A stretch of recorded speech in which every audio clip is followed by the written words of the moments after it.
श्री वाहेगुरु जी का खालसा, श्री वाहेगुरु जी की फतेह। जो बोले सो निहाल, सत श्री अकाल। नानक नाम जहाज है, जो चढ़िया सूत व्यापार।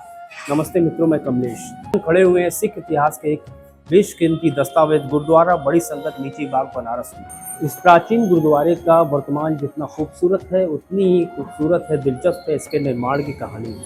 ये गुरुद्वारा जहाँ से जुड़ा हुआ है, प्रातः स्मरणीय गुरु गोविंद सिंह जी की यादें और उनके पिता नौवें गुरु श्री गुरु तेग बहादुर सिंह जी ने यहीं इस गुरुद्वारे में तप किया था।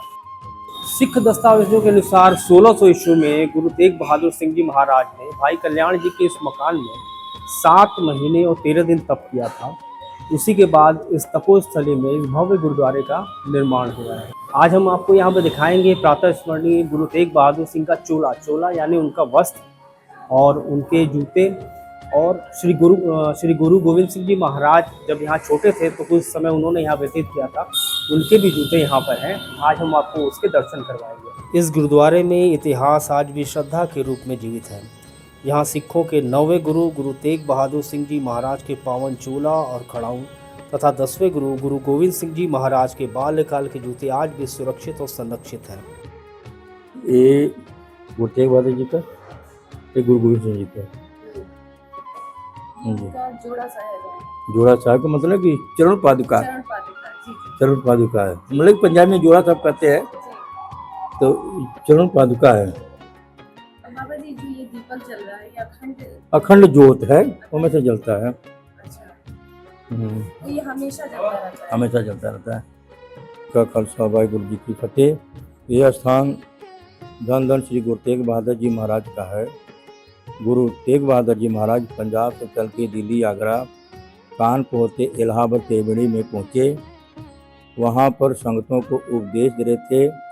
यहाँ पर एक बाबा जी रहते थे, उनका नाम था भाई कल्याण दास जी। उनकी उम्र 100 साल के ऊपर हो चुकी थी, उनका शरीर वृद्ध हो गया था। तो बाबा जी को जब पता लगा कि नवे गद्दी के मालक गुरु तेग बहादुर जी महाराज इलाहाबाद में आए हैं, तो उन्होंने नम्रता से बेनती की थी, महाराज जी मेरी उम्र 100 साल के ऊपर हो चुकी है, मेरा शरीर वृद्ध हो गया है, मैं आप जी के पास कैसे आ सकता हूँ दर्शन करने के लिए। आप जी हमको काशी में आके दर्शन दीजिए। पढ़कर के अंतर ज्ञान पले बुरे की पीर पहचानत, गुरु साहब को अनुभव हुआ कि काशी में बिरहु आत्मा याद करती है।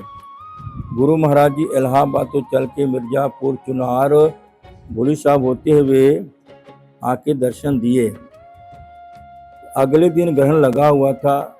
भाई कल्याण दास जी को याद आया, हाथ जोड़ के बेनती करने लगे, महाराज जी सनातन धर्म के अनुसार ग्रहण का बहुत ही महत्व है।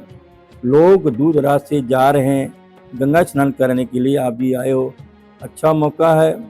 आप भी कृपा करो कि हम लोग भी जाके गंगा स्नान कराइए। गुरु महाराज का नित्य कर्म था, अमृत वेले उठ के स्नान पानी करके बंदगी में जुड़ जाते थे। गुरु महाराज जी कहने लगे, भाई कल्याण दास जी अमृत वेले का पहर जो है पार होते जा रहा है, मैं स्नान करने के लिए अपने वस्त्र उतार चुका हूँ, नहीं जा सकता हूँ, तो आप बेनती करिए कि गंगा में यहाँ पर आके स्नान कराइए। भाई कल्याण दास जी कहने लगे, महाराज जी कैसे हो सकता है, गंगा 1 किलोमीटर दूर क्यों आ सकती है।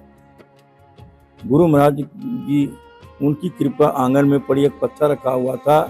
गुरु साहब ने आदेश दिया, भाई साहब ये पत्थर उठाइए। जब उन्होंने पत्थर उठाया तो गंगा निर्मल धारा लेके प्रकट हुई। सबसे पहले गुरु साहब ने स्नान किया, उसके बाद सारी संतों ने।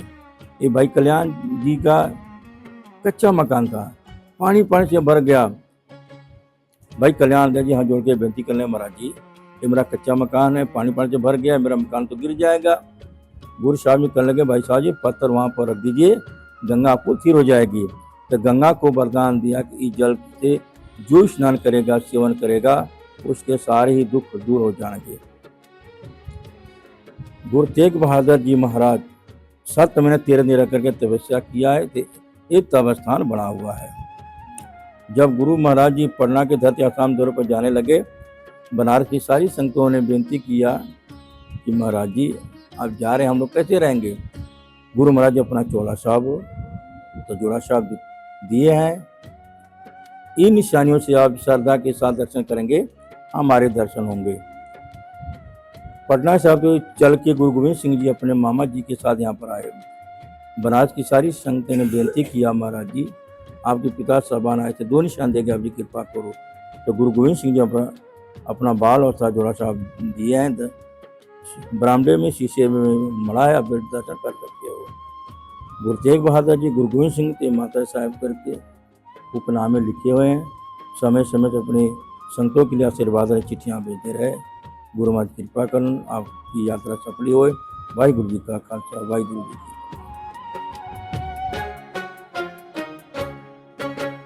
हमेशा डेली यहाँ से जल हम लोग निकालते हैं और बाहर ड्रम में पा कर रखते हैं। जो भी संगत आती है वो बोतल में भर के अपने कारो बिहार में दुख सुख में यूज करती है। वाराणसी के नीची बाग में स्थित गुरुद्वारा बड़ी संगत केवल एक धार्मिक स्थल नहीं बल्कि सिख इतिहास की अमूल धरोहर है। यहाँ की हर ईंट गुरु साहब की तपस्या, त्याग और आध्यात्मिक विरासत की गवाही देती है। जहाँ आज गुरबाणी की मधुर ध्वनि गूंजती है, वहीं कभी सिखों के नवे गुरु श्री तेग बहादुर सिंह जी महाराज ने 7 महीने 13 दिन तक कठोर तपस्या की थी। यही पावन तपोस्थली आगे चलकर गुरुद्वारा बड़ी संगत के रूप में श्रद्धा का केंद्र बनी। यह सिर्फ गुरुद्वारा नहीं बल्कि सिख इतिहास का जीवन दस्तावेज है, जहां गुरु साहब की पावन स्मृतियां आज भी महसूस की जा सकती हैं। गुरु गोविंद सिंह जी की स्मृतियों और गुरु तेग बहादुर सिंह जी की तपस्या से पवित्र हुई यह धरती आज भी श्रद्धालुओं की आध्यात्मिक ऊर्जा से भर देती है। काशी की गलियों में छिपा यह गुरुद्वारा बताता है कि आस्था और इतिहास जब मिलते हैं तो विरासत अमर हो जाती है।